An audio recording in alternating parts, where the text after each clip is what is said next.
Okay, hello, Conversation 2 students. I think actually this lecture belonged to last Monday, but things got really crazy last week. I was sick, my family was sick, and the equipment broke. It's still kind of broken. So I'm using my camera, but the camera's lens is very sensitive, so I hope you can see me clearly, but you might notice there's no lights on, because if I turn the lights on, there's some strange reflection in the picture. You still might see some weird like shadows or lights. Those aren't aliens or ghosts. That's just a camera that needs to be fixed. Okay, so if the lighting looks a little bit weird, well, we'll just use that as special effects for today's topic, okay? What I asked you to do for homework the last few times are done. Most people handed them in. Almost everybody handed them in. And I've looked them over. So tomorrow is a holiday. As I said before, it's like I've seen you guys a couple times this semester. That's like it. So it'll have to wait until the following Monday, which is, what are we going to be at? October 17th. We'll finally see each other again. And we'll have to kind of recap the topics that you handed in. I won't be able to feedback. I won't be able to give you individual feedback on everything that you wrote. That's impossible because there's so many students. However, what I usually do is print some of the examples that represent different ways to answer the question. Like I said at the beginning of the course, there's different criteria for your English ability itself, and there's also conversation skill and organizational skill, which it's related to language, of course, but it's not really grammar or pronunciation or spelling. These sort of technical parts. So there's part of this class is technical, and part of the class is something you have to develop, like your ability to socialize and express yourself. It's a very important skill, and hopefully this class helps you do that too. So anyway, all of those, I spent this weekend checking them out, and there's lots of different styles and there's lots of different answers, but of course there are better ways of saying things. And there are worse. So I'll use some examples from various types of answers to point out the strong points and weak points, and hopefully you can apply that feedback to your own answers and how you would say it yourself, okay? Once again, I'm not looking for speeches here, so it may be the case that what you wrote down for your homework isn't the way that you would say it exactly, and that's okay. So that's why, I'm just going to give you feedback on what you wrote, and if you speak differently, that's fine. But anyway, I think it's good to get a sense of where you're at, whether I've had a chance to listen to you or not. Hopefully after this week, a few weeks before the exam, hopefully I'll get a chance to hear each one of you speak. So that's why it's so important for you not to be shy in class, When I tell you to make a group and you just speak for 1 minute, I usually give you 15 or 20 minutes for your group to talk. If I come over to the group and nobody's saying anything, one, that's not good for you, but two, how am I supposed to give you any feedback? How am I supposed to help you? How can I know if your English is good or if you're having problems with the topic? There's no way for me to know unless you're speaking, right? There's a reflection of my book. I'll get rid of the book. Okay. Anyway, like I said, weird lighting has nothing to do with our topic today, but this topic is a good one, I think, because human beings love stories. I remember one of my favorite classes I ever took was a class called Middle English.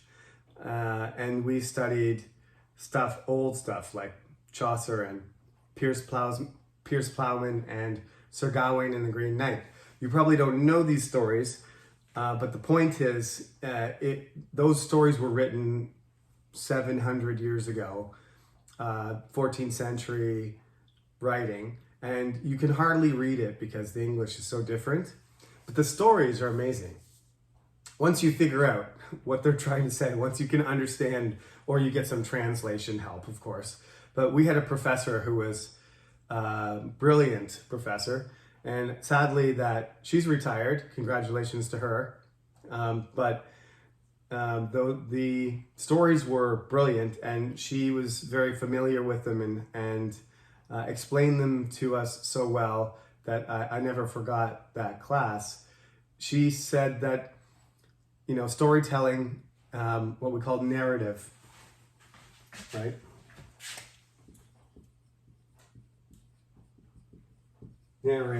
Narrative. That's why we call the person who tells the story is the narrator. That kind of thing is something that human beings have done since we created language complicated enough to use it. Even before, when we started writing things down in ancient Babylon and Samaria and China and stuff, usually those really old tablets and writing we find, it's usually like accounting. It's like, 100 baskets of bread and 25 baskets of corn or something like that, right? Eventually though, but simultaneously, we have all these really, really famous stories that even go back before we knew how to write. Oral tradition, storytelling, goes back way, way before anybody ever wrote down a story. So there's lots of ancient stories you could choose from. In our class, actually, we were taught, I think, which topic was it? It was 2 weeks ago. But in one of the Conversation 2 classes, one of the groups was talking about Keichanjal, right? I'm sure I'm saying that wrong, but one of the students says, oh yeah, that means Open Sky Day. And one of the other students said, no, it doesn't. And he was like, yes, it does. And the other student thought it was a joke, a lie or something. But that's literally what it means. But maybe a better translation is National Foundation Day or something like that. But the story goes on. I mean, that's just the start. That's just sort of the holiday. But the reason that the holiday exists is because Dangun came down from the sky, and then he had a son who got married to a woman who was formerly a bear that lived in a cave eating some really awful tasting roots and garlic. And at that point, the other student said, okay, this can't be a true story. Even though actually this is a Korean myth, right? But myths are stories about origins. Myths are stories about how things are created or how things are explained or how we can understand them. And, they're some of the oldest stories we have.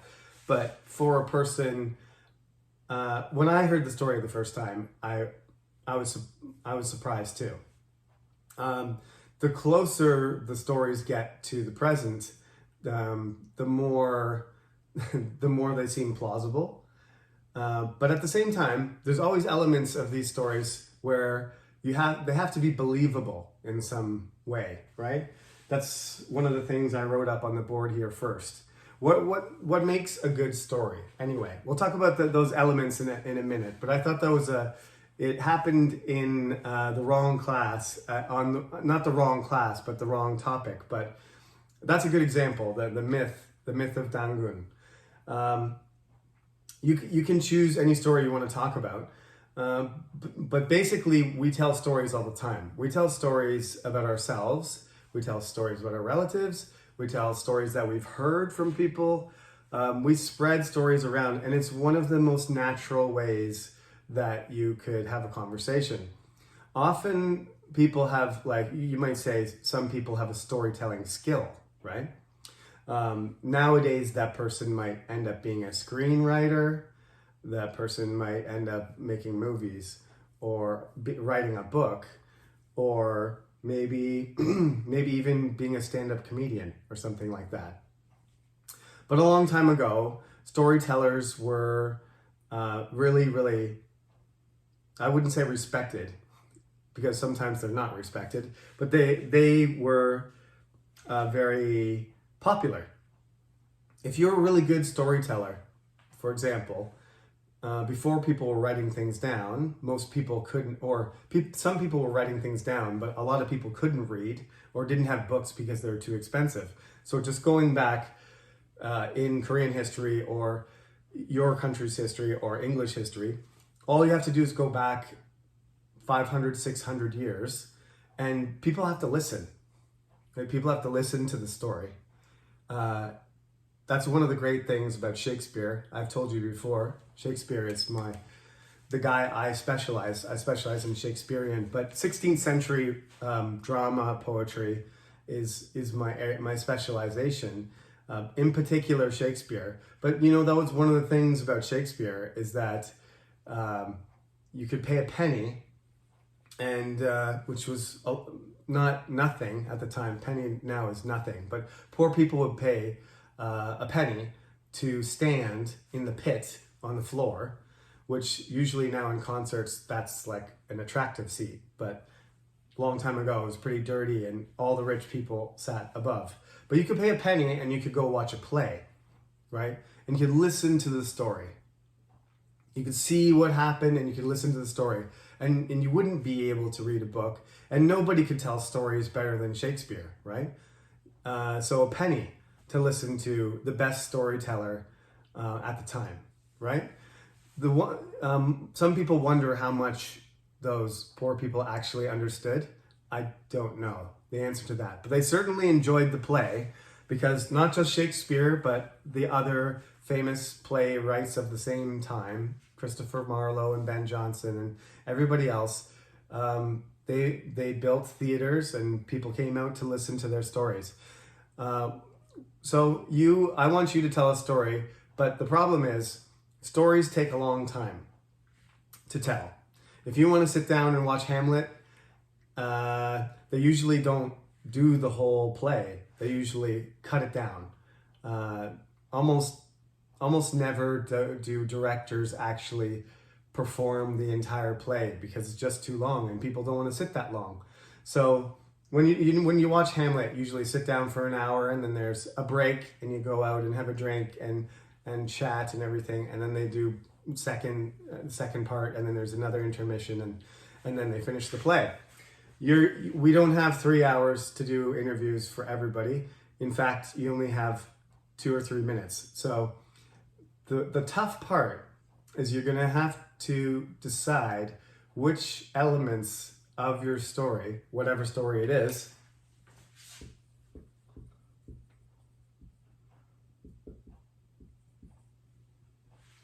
can you summarize without leaving out too much of the important details, right? So, for example, you can choose. I'm gonna restrict what you can choose. So you're not allowed to choose like an epic novel, like The Count of Monte Cristo or War and Peace. That's impossible to summarize in 2 minutes. So you're gonna have to restrict yourself to these types of stories, because generally these are very short, okay? And you can probably keep the essence of it and explain to me why it's important within 2 or 3 minutes. It's a little bit challenging to do that, but I think it's a good exercise for your English ability, So in the textbook, of course, as usual, there's an exercise Page 39, there's an exercise about an African folk tale. It's called The Eagle and the Tortoise. I'm not sure, really, whether you should be calling it a folk tale or a fable, but we'll talk about that in a minute. But anyway, one of the most important things, probably the most important thing in when you're trying to summarize a story is the plot. Things have to happen in order. If you say them out of order, then the reader, the audience, the listener is going to be confused. And especially if you leave out something that's important to the main message, then it doesn't make sense anymore. And it's not going to be believable, right? Okay, let's go through the elements here. When we get to another part of the book,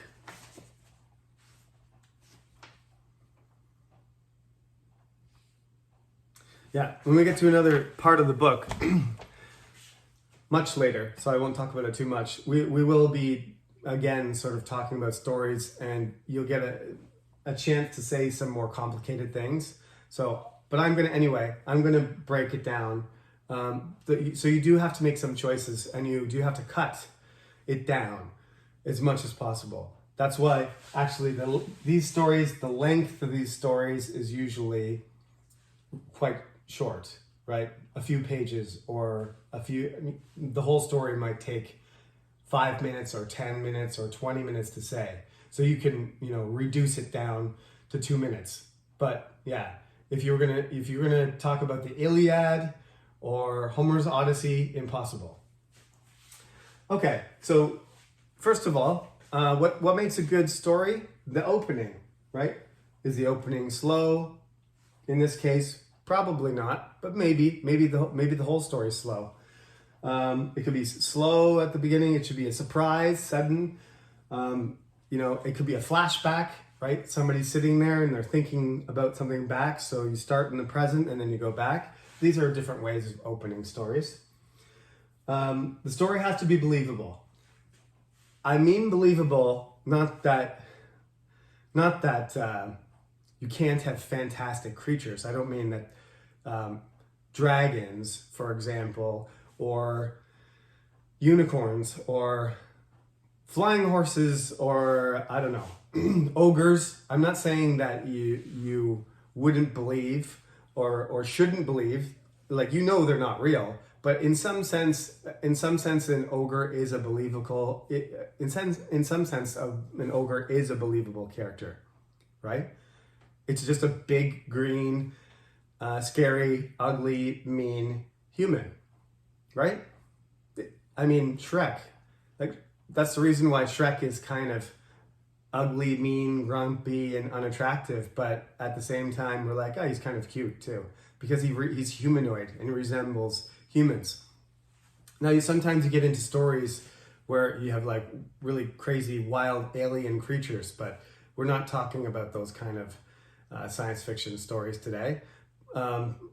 Even in those stories, though, there has to be that sense that there must be a reason why something's happening. We call it suspension of disbelief, right? A good example is a dragon, at least Western dragons. How does a dragon fly? It has wings. But if you're Leonardo da Vinci or any aerospace engineer, or even you're a duck, you look at the dragon and you think, no way, man. That dragon's body is so heavy and those wings are not that big. There's no way that those wings are going to make that dragon fly. Like, look at a bird. Look at how small its body is and how big its wings are. Dragons don't look like that, especially Western dragons.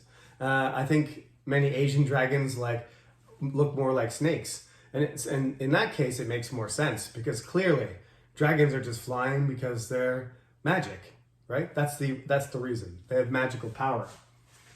So yeah, that's the realism thing, right? You can't make it so that your reader or your audience can't understand why something would happen or how it works. So fantasy plays a role in there. If fantasy is the reason, though, and you stretch it too far, then you're gonna probably, you're not gonna have a good story. You're not gonna have good content in your story. So drama, things have to happen. That's why we call drama drama. The action. If people just sit there in chairs and talk to each other, that's not very dramatic. That's just a table talk conversation. So the content needs to be driven by the actions of the characters, the words, but also the movements and everything else. I talked to you about this already. The plot, everything has to have an order. If things get out of order and get confusing, it's not going to be a good story either. Sometimes when you do this summarizing, it might help to base most of, when you tell a story that's condensed a lot, you got to choose the most important events in the plot, and you might skip some stuff, and that's the most important thing.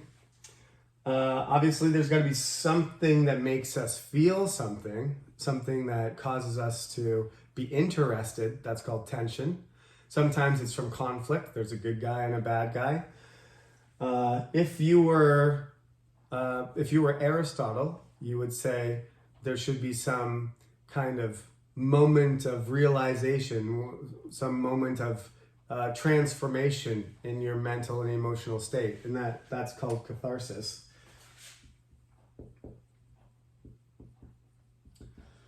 That's why Aristotle says the best type of story is a tragedy, because a tragedy will do that to you. That moment that's like your heart and your mind are deeply affected by the idea that's being projected through the story. I know this is kind of technical stuff, right? But we don't have a chance to have conversation through the screen. So I'm explaining things technically, but we'll get to the point where I'm just going to give an example. Character. Right. Characters should have depth, right? Johnny the Carrot. Not a very deep character. Does he have legs? Does he have a personality? Does he have hair? Once you start adding those things, then a character becomes a lot more interesting. Is he divorced? Is he a boy? Is he a girl? Is he a grandfather? If you just say Johnny the Carrot, then you don't really know anything, and that character is not that interesting. Kind of silly and funny, but not a good character. The relationships between characters, obviously, very essential to a good story as well. Okay, setting. This is one of my favorite aspects of it, but you have to, in order to create a good setting with scenes and visuals and description and stuff like that, usually the story has to be longer, you know? One of my favorite fantasy books is Lord of the Rings. I also like Game of Thrones. Harry Potter's all right. I think Harry Potter's a little bit for younger people than me, and I was too old by the time it came out. But spectacular description, and if you have that kind of ability to create a setting the way Tolkien does in Lord of the Rings, if you haven't seen the movies, go to New Zealand. Just go to New Zealand and look around. That's where they filmed the movie. Peter Jackson decided to do it in New Zealand because he's trying to find a place that's so naturally spectacular that it might suit the epic of the Lord of the Rings, right? I can't remember the title. And Panji Jaewon, if you've seen it in Korean. Yes. So then, of course, you have to have an ending, and endings can be open. It can be just like cut screen, black screen, or there can be like, unclear sort of conclusion to it. The man just walks slowly off into the snow, and there's no no return home or romantic reunion of a romantic breakup or anything like that. There can be some sort of ambiguous ending, but typically we prefer to have resolution. And like I said, the stories that I'm gonna ask you to describe, usually they have a resolution. Okay? Okay, so there's a whole bunch of characteristics of stories in general, especially longer stories. Of course, there's a grammar thing. There's always a grammar point on page 41. Adverbs are very helpful to describe movement, and they're very descriptive for action words. So use as many of those as you can. There's a lot of exercises in the previous 2 pages. There's happily, stubbornly, quietly, proudly, all that kind of stuff, right? Those are very useful when you're storytelling, as are adjectives. Adjectives and adverbs add more information. So, when it comes to fluency and content as criteria in your evaluation, those words if you use more of those words or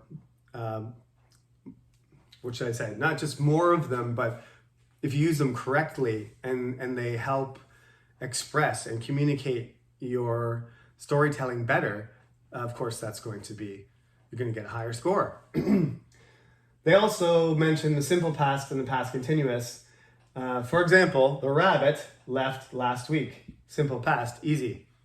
Past continuous, well, this is the reason why. The farmer was chasing it when... I didn't finish my sentence.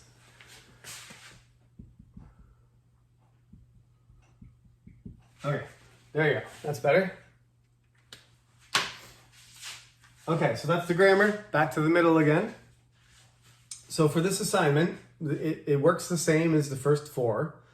And like I said, generally people are doing the assignments well. And as I said, I haven't been able to actually give you much feedback on them, but that's gonna be the main thing that we do for the first hour of class on the 17th, is just go over what types of answers work well for each topic, okay? So you'll get a chance, and if you individually have a question about your answer, then you can visit me in my office, or you can, Monday's is a crazy schedule for me, so if you want to meet me on a different day than Monday, then you can talk to me about it.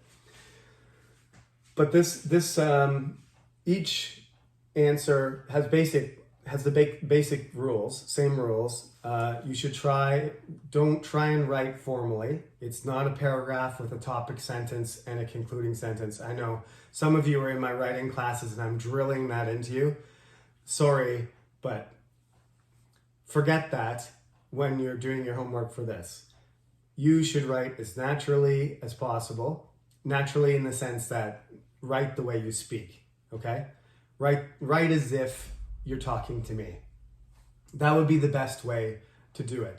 You're not going to lose points or anything if you write more formally, but it's happened before where I've had students do their homework very well, and I try to use these examples to point them out to people, but when they come into the interview, they say a very similar answer to the way they wrote formally.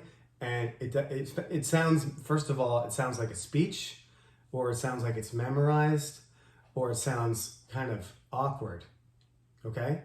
So you do have to do your homework, hand it in, and if you choose to write formally, just remember, you're not memorizing it, you're not copying it, you're not giving a speech. So the main idea is, so you're familiar with the topic, and you have some words you can use. But, don't sit there and stare at the page before you come into the exam and then fold it up and put it in your pocket and try and remember what's on the page. Just look at it, put it away, and try and talk about the same thing. But don't use exactly the same words every time, right? I do the same thing. I teach the same class like 3 times a week. It's the same topic, but I don't say exactly the same thing at all. It's close, but I don't say exactly the same things.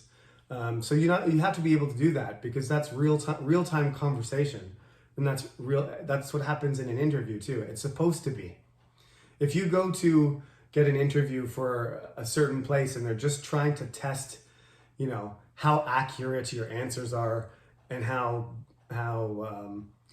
correct they are or something, maybe you do want to memorize. But if they're actually wanting to know about yourself or your ability to adapt and improvise and your fluency, then your answers shouldn't be memorized.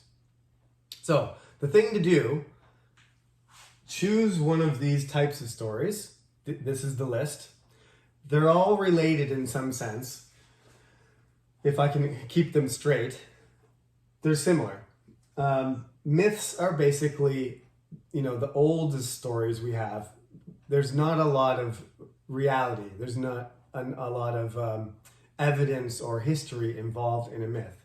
It goes back so far that human memory hasn't recorded or retained any actual evidence of it. So these mythological things are about origins and creations that go past even the earliest histories of human beings. They don't have to, but they're likely not grounded very much in real stories.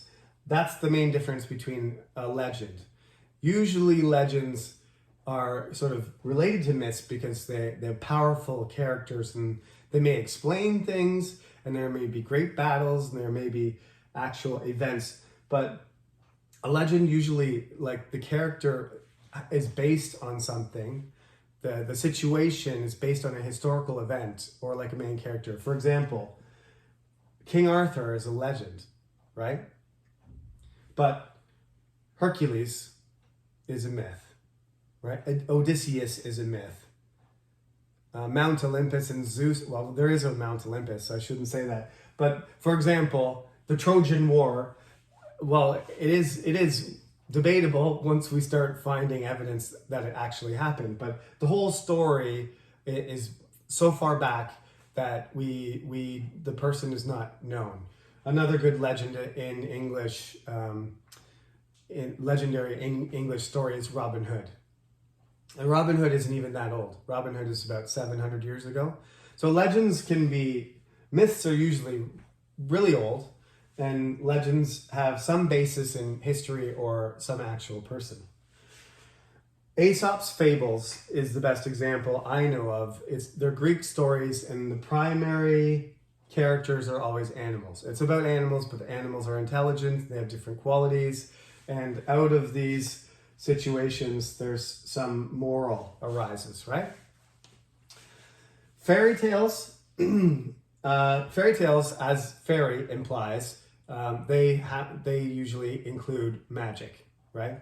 They're stories, old stories, but this is kind of short fantasy story. Something like Cinderella is a fairy tale, right? Cinderella is not a fable. Cinderella is a fairy tale. Folk tales, this is why it gets complicated, because they're all kind of close.